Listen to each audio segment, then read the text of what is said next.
La terroriste mutante connue sous le nom de Mystique n'a pas encore fini de faire parler d'elle. Entraînant sans relâche les membres de la confrérie des mauvais mutants grâce aux bons soins d'Arcade, elle veut tendre un nouveau piège aux X-Men pour qu'il laisse Xavier sans protection, à sa merci, afin qu'elle le mette au pied du mur et lui arrache le contrôle de Malicia. Mystique est en effet persuadée que la jeune mutante l'a reniée à cause du contrôle mental que Xavier exerce fort probablement sur elle. À aucun moment, elle n'envisage sérieusement que Malicia ait pu faire son propre choix d'elle-même, sans la moindre influence extérieure, et cette erreur lui coûtera cher quand viendra le moment de la confrontation.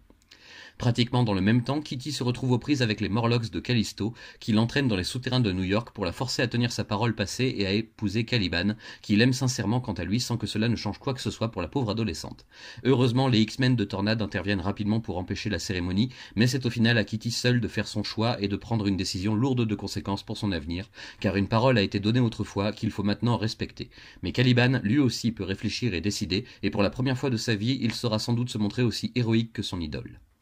Puis, de retour des confins de l'espace où le Beyonder les avait emportés pour combattre sur le Battleworld durant les guerres secrètes, les X-Men se retrouvent au Japon par erreur et doivent aider Sunfire à raisonner un dragon qui menace de détruire toute la ville de Tokyo pour un simple chagrin d'amour. Il semble que Kitty ne soit pas la seule à faire tourner les têtes et que son petit dragon de compagnie Lockheed ait lui aussi son sale caractère.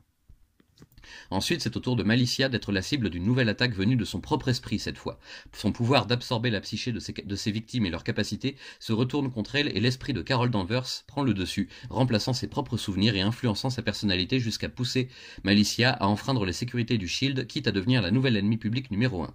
Et tandis que de leur côté Wolverine et Diablo font la leçon à un Colossus mortifié par le chagrin et la culpabilité d'avoir condamné ses chances avec Kitty pour un amour fantasmé sur le Battleworld, Malicia et Tornade font face à toute une escouade d'agents gouvernementaux menée par Henry Gyrich, armé d'un neutraliseur de pouvoir mutant conçu par Forge et dérobé à son créateur pour mettre fin à la menace que représente Malicia dans l'esprit des têtes pensantes à Washington.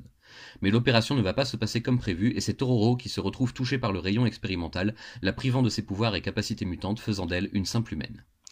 Forge, furieux que son invention ait été utilisée sans son accord et sans aucun test préalable, prend sur lui d'abriter Tornade durant sa convalescence, mais quand elle découvre qu'il est responsable de l'existence de cette arme terrible, elle panique et tente de s'enfuir. Au même moment, le gouvernement se bat contre une invasion secrète des Spectres Noirs, une espèce alien de sorciers dont les pouvoirs ressemblent à ceux de Malicia, à ceci près qu'ils donnent une mort atroce à leurs victimes avant d'en prendre définitivement l'apparence. Les combats qui s'ensuivent dans le building de Forge font d'importants dégâts, mais au pire moment les choses s'arrangent finalement et les Spectres sont vaincus, du moins pour l'instant. Leur invasion s'étend peut-être sur d'autres niveaux, mais pour l'heure, les mutants doivent regagner l'Institut et panser leurs blessures.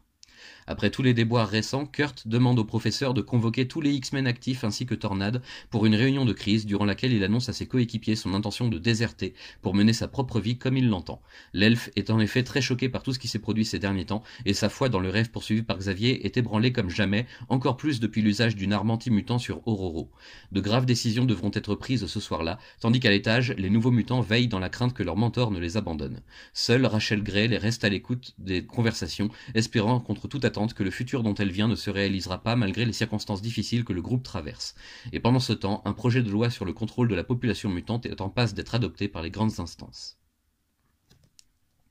L'année 1984 n'est pas vraiment ce que l'on pourrait qualifier de mouvementé pour les X-Men, du moins pas sur le plan super-héroïque habituel. Aucun super-vilain à affronter dans un combat titanesque, même si le Fléau et la Confrérie feront quand même leurs apparitions, les seuls vrais dangers contre lesquels se battre viennent en fait d'un niveau bien plus humain et psychologique. Kitty et Colossus rompent leurs engagements, Ororo semble connaître une seconde vie avec Forge avant que tout ne soit gâché par la révélation de son implication dans l'accident qui a privé la déesse de ses pouvoirs, et l'invasion des Spectres Noirs n'est là que pour mettre fin à la tourmente de façon expéditive, pour que les personnages puissent ensuite se concentrer à fond sur le vrai problème. Est-il toujours pertinent d'agir en tant que X-Men quand il apparaît évident que la population les déteste et que l'avenir ne s'annonce clairement plus aussi radieux qu'avant ?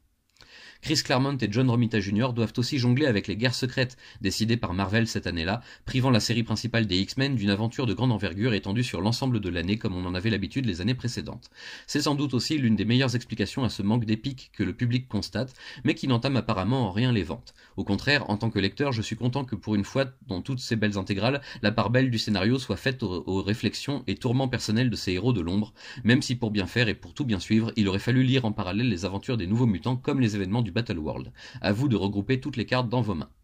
On signalera aussi et surtout le double chapitre dessiné par Barry Windsor Smith, dans un style très réaliste, une histoire de vie et de mort, d'amour naissant puis brisé net par la cruauté de la vérité, où Tornade et Forge se rapprocheront sensiblement en baissant leur défense, avant de s'éloigner brusquement quand tout aurait pu changer pour l'un comme pour l'autre. Je suis un rien tatillon, alors je ne peux pas m'empêcher de remarquer les petits défauts ici et là, sans doute liés à la précipitation de devoir livrer un épisode double, comme par exemple les prothèses de Forge qui changent de côté sans raison d'une case à l'autre, ou encore des erreurs d'inattention de ce type pourtant passées inaperçues à la plupart du temps. Le récit et la forme restent honnêtes et de qualité, on pardonnera donc facilement ces petits soucis esthétiques. 1984 restera donc une année relativement calme pour les mutants, avec une vraie mise en avant de Tornade et de Malicia sur un plan beaucoup plus personnel, mais qu'on se rassure, les choses sérieuses vont reprendre de plus belle dès le prochain tome. Claremont n'a pas encore dévoilé toutes ses ruses, un bon scénariste gardant toujours, comme tout bon magicien, ses meilleurs tours dans son sac à malice pour mieux surprendre le public quand on s'y attend le moins.